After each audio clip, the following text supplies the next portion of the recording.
Notre diamant vert se ramasse 100% à la main. On y fait en général 2 passages. Un passage sur le haut pour ramasser les plus mûres, les plus grosses. Et on repasse une quinzaine de jours après, laissant le temps aux olives du bas de grossir évidemment. Ces olives sont envoyées directement ou dans les heures qui suivent à la coopérative où elles seront calibrées, nettoyées des défauts qui sont éventuellement ramassés. Et elles ont beaucoup de chair par rapport au noyau.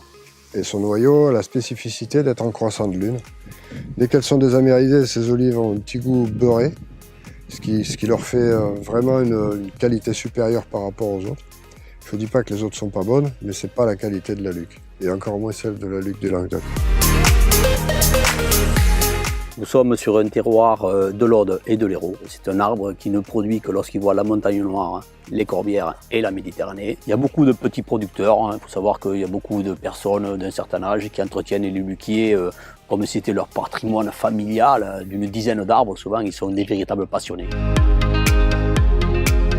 Nous sommes fiers de vous recevoir aujourd'hui dans un très beau verger de Luquier. Une olive vraiment très particulière par rapport à la majorité des olives. Elle a effectivement une forme de croissant de lune, un épiderme extrêmement fin et des qualités organoleptiques très appréciées par le consommateur. J'exploite 2,5 hectares de Luquier. Elle demande des conditions de culture très particulières puisqu'elle a besoin de beaucoup d'ensoleillement, grosso modo au mois de mai-juin, d'avoir des bonnes conditions de pollinisation, donc il faut du vent, avec une maturité optimale qui est déterminée en fonction de la coloration des olives, du calibre et de l'aspect. Donc on a eu la chance d'avoir une appellation d'origine en 2015, ce qui a permis aux producteurs de se professionnaliser et d'être encouragés par cette culture, qui est souvent une culture secondaire dans les exploitations viticoles pour la plupart.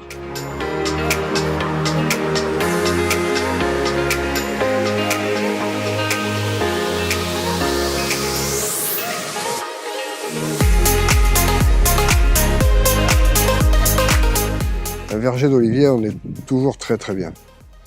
C'est très apaisant. C'est comme dès que vous allez dans une forêt de chênes ou dans les oliviers où vous vous sentez pareil, quoi, en communion avec les arbres. Voilà, enfin, moi je me régale à faire ce produit. J'espère que vous aurez l'occasion de la goûter parce qu'elle est vraiment exceptionnelle. Vous l'aurez goûté une fois, vous vous en souviendrez toute votre vie.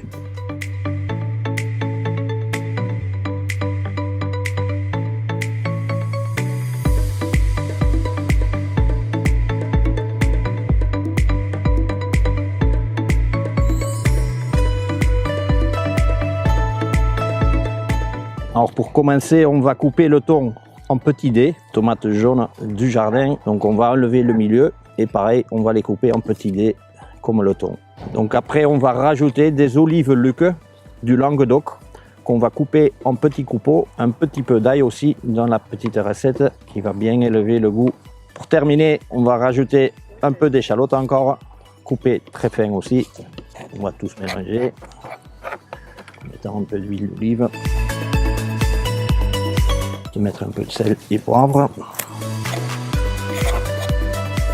et on va la dresser sur l'assiette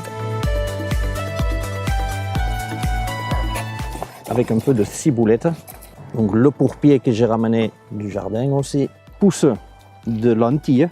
Pour terminer, donc un petit filet d'huile d'olive et voilà notre tartare de thon méditerranéen à l'huile d'olive du Languedoc. Bon appétit.